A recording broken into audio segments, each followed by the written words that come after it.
सभी भाई बहनों को जय मसीह की। हम वचन सुनाने जा रहे हैं। परमेश्वर का कलाम है कि भजन संहिता 32 भजन संहिता 34 का 11 से परमेश्वर का वचन कह रहा, हे लड़कों आओ मैं तुमको यहोवा परमेश्वर का भय मानना सिखाऊं।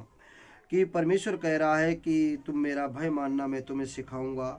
वह कौन मनुष्य है जो जीवन की इच्छा रखता है। हर एक मनुष्य जीवन की जीने की अपनी इच्छा रखता है और धीरधारी को मतलब शांति को चाहता है और भलाई देखे अपनी जीव को। अगर हम भलाई अपने जीवन में देखना चाहते हैं तो अपनी जीव को बुराई से रोक के रखो और अपने मुख की चौकसी करो कि उससे कोई छल की बात ना निकले।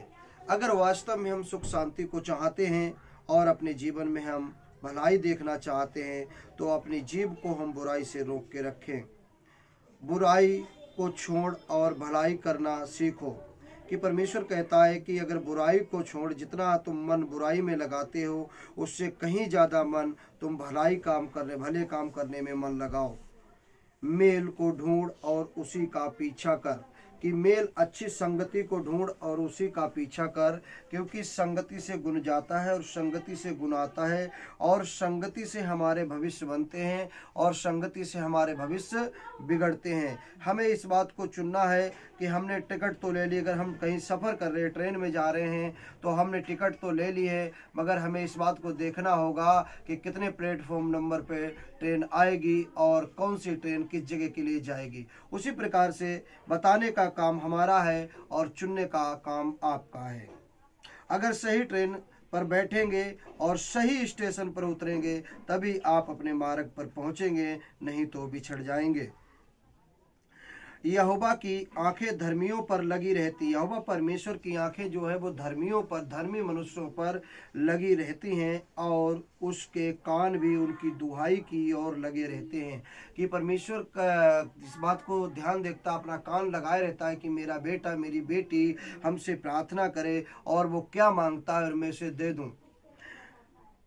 यहोवा बुराई करने वाले और उसके कान भी उसकी दुहाई की ओर लगे रहते हैं और यहोवा बुराई करने वालों के विमुख मतलब उनसे नाराज रहता है जो गलत काम करते हैं, ताकि उसका स्मरण पृथ्वी पर से मिटा डाला जाए। परमेश्वर ऐसे लोगों से सख्त नाराज रहता है।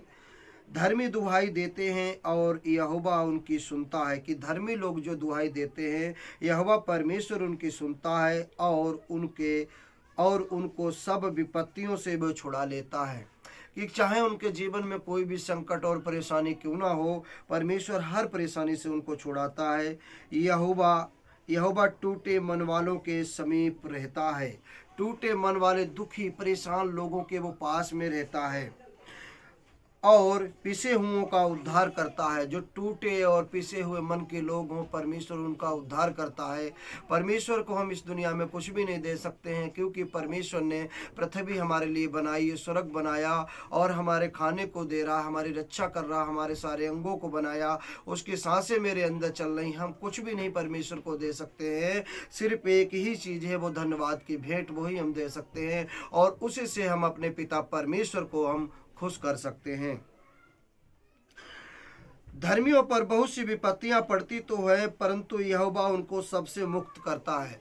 धर्मी लोगों पर बहुत सी विपत्ति पड़ती हैं, परंतु यहोवा परमेश्वर उनको हर विपत्ति से छुड़ाता है और हर विपत्ति से उनको आज़ाद करता है। वह उसकी हड्डी हड्डी की रक्षा करता है और उनमें से एक भी टूटने नहीं पाती। परमेश्वर अपने बेटा और बेटियां, सर्व संसार उसका बेटा और बेटियां हैं, लेकिन निज बेटा और बेटी जो उससे सुबह और शाम उससे प्रार्थना करते हैं और अपने आप को परमेश्वर के सामने सरेंडर करते हैं और उसके गलतियों की क्षमा मांगते हैं अपने, वो उसके निज बेटा और बेटी होते हैं। दुष्टों को बहुत पीड़ा होगी, परंतु जो यहोवा दुष्ट अपने मारे जाएंगे और धर्मी के बैरी दोषी ठहरेंगे। जो धर्मी लोगों को सताते और लजाते हैं वो दोषी ठहरेंगे यहोवा अपने दासों के प्राणों को मोल लेके बचा लेता है। हालेलुया।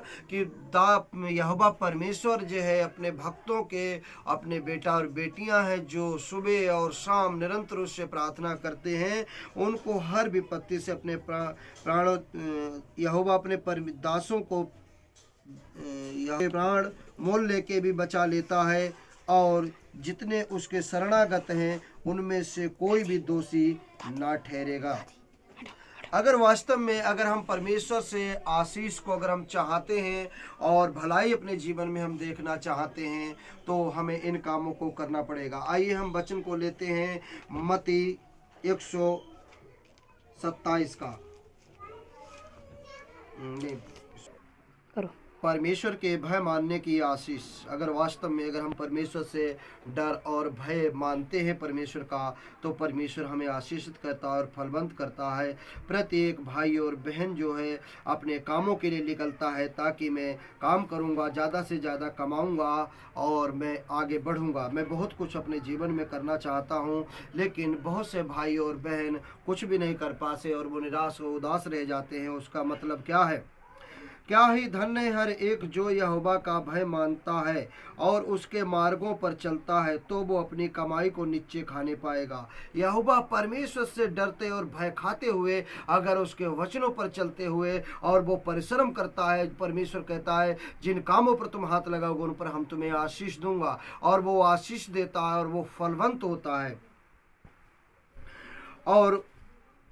और तू अपनी कमाई को नीचे खाने पाएगा और तू धन्य होगा।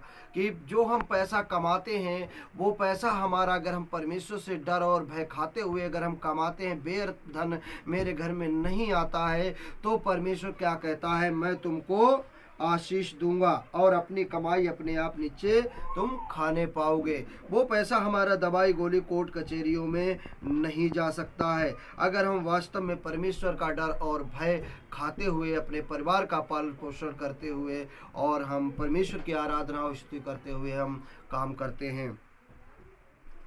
तेरे घर के भीतर तेरी स्त्री फलवंत दाखलताओं से होगी और तेरी मेज के और तेरे बालक जलपाई पौधे के समान होंगे।